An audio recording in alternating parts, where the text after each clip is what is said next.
The last samurai drew his sword knowing he would never live to see another sunrise. But how did these legendary warriors go from humble beginnings to becoming the most feared and respected fighters in history, only to vanish almost overnight? Today, we're diving deep into the complete saga of the samurai. And trust me, the real story is far more brutal and fascinating than any movie could ever portray. Picture this. It's the year 900 AD, and Japan is in complete chaos. The central government is crumbling, bandits roam the countryside, and local landowners are desperately searching for protection. Enter the first samurai, not the honor-bound warriors of legend, but hired muscle for wealthy families. These early fighters were essentially mercenaries, skilled horsemen and archers who sold their services to the highest bidder. But here's where it gets interesting. The word samurai actually comes from the Japanese verb saburao, meaning to serve. These warriors weren't born into nobility. They earned their status through blood and steel. The Heian period was ending, and with it, centuries of relative peace. What emerged from this chaos would reshape Japan forever. The real transformation began with the Genpei War in the late 1100s. Two powerful clans, the Taira and the Minamoto, fought for ultimate control of Japan. Picture massive naval battles, cavalry charges across rice fields, and single combat that would make Hollywood directors weep with envy. When the dust settled, Minamoto Yoritomo had won, and he established something unprecedented: the first shogunate, a military government that would rule Japan for the next 700 years. This is where the samurai code, Bushido, truly began to take shape. But forget everything you think you know about honor and loyalty. Early Bushido was practical, brutal, and focused on one thing: winning. Samurai would switch sides mid-battle if it meant survival. Honor was important, but not dying was more important. The Kamakura period brought the samurai their greatest test: the Mongol invasions. Twice, in 1274 and 1281, Kublai Khan's massive fleets attempted to conquer Japan. The samurai faced an enemy unlike anything they'd encountered. Mongol tactics were foreign, their weapons devastating, and their numbers overwhelming. But here's the twist that changed everything. Divine Wind, or kamikaze, destroyed both invasion fleets in massive storms. The samurai didn't just survive, they were convinced the gods themselves protected Japan. Fast forward to the Muromachi period, and we enter the age of the ninja. Wait, ninjas? Yes, because while samurai fought with honor in open battle, they also employed shadow warriors for espionage and assassination. The line between samurai and ninja was often blurred, with many samurai families maintaining their own ninja clans.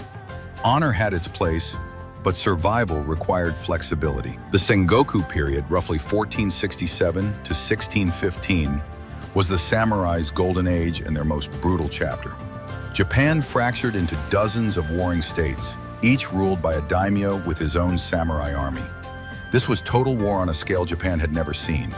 Battles involved tens of thousands of warriors, and entire regions were devastated. The introduction of firearms by Portuguese traders in 1543 revolutionized warfare, but the samurai adapted, proving they were more than just sword-wielding traditionalists. Enter three men who would unite Japan through sheer force of will: Oda Nobunaga, Toyotomi Hideyoshi, and Tokugawa Ieyasu. Nobunaga was the destroyer, using innovative tactics and ruthless efficiency to crush his enemies. Hideyoshi was the builder, rising from peasant origins to become the most powerful man in Japan. And Ieyasu was the stabilizer, establishing the Tokugawa shogunate that would rule for over 250 years. But here's the paradox. The samurai's greatest victory became their downfall. The Edo period brought unprecedented peace to Japan. For the first time in centuries, samurai had no wars to fight.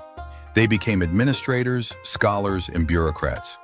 The warrior spirit that defined them slowly began to fade, replaced by ceremony and ritual. The rigid class system of Edo Japan created a strange situation. Samurai were the highest social class, but many were desperately poor. They couldn't engage in trade or commerce without losing face, so they survived on small stipends from their lords. Meanwhile, merchant families grew wealthy but remained at the bottom of the social hierarchy. This tension would eventually explode. Everything changed when Commodore Matthew Perry's black ships arrived in 1853. Japan's isolation was shattered, and suddenly, the samurai's traditional weapons seemed pathetically outdated, against modern Western technology. The final samurai uprising came in 1877 during the Satsuma Rebellion, led by Saigo Takamori, the last great samurai hero. Picture this final scene. Thousands of samurai, armed with swords and spears, charging against modern artillery and rifle-equipped government troops. It was magnificent, tragic, and utterly hopeless. The samurai were crushed, and with them died 1,000 years of warrior tradition. But did the samurai really disappear? Their physical form vanished, but their spirit transformed into something new. The Bushido code evolved into the foundation of modern Japanese culture. The loyalty, discipline, and dedication that defined the samurai became the driving force behind Japan's rapid modernization and industrial success. During World War II, the kamikaze pilots explicitly drew inspiration from samurai traditions, viewing their sacrifice as the ultimate expression of Bushido. The corporate warriors of Japan's economic miracle also embodied samurai values: absolute loyalty to their companies, rigorous self-discipline, and an unwavering commitment to excellence. Today, the samurai legacy lives on in martial arts, popular culture, and Japanese business practices. From anime and video games to corporate hierarchies and work ethics, the samurai influence permeates modern society. The way of the warrior never truly died, it simply evolved. The samurai story is ultimately about transformation.